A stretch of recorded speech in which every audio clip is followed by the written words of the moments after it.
মুজফ্ফরপুরে। সাহেব নিহত হলেন না, তবু নাবালক ক্ষুদিরামকে ফাঁসির হুকুম দেওয়া হলো।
ইংরেজদের সঙ্গে সম্মুখ সমরের স্বাধীনতা ছিনিয়ে নিতে অস্ত্র আনার পরিকল্পনা করেন যতীন্দ্রনাথ মুখোপাধ্যায়।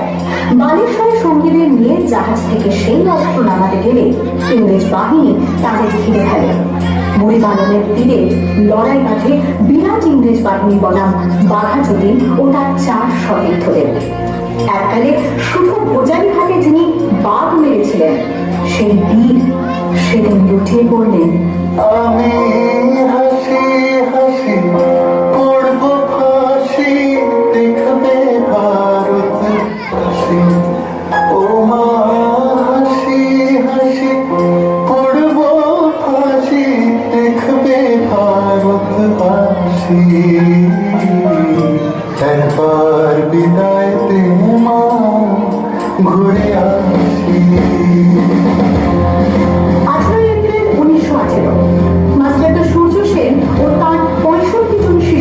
পরিকল্পনা করে চট্টগ্রামে ব্রিটিশ পুলিশের অস্ত্রাগার লুট করেন এবং তারপরে লুকিয়ে আশ্রয় নেন জালালাবাদ পাহাড়ে।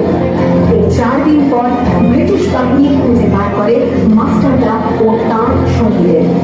সেদিনের অস্তমিত সূর্য ছিল সূর্য সেনের রক্তের আবহাওয়া।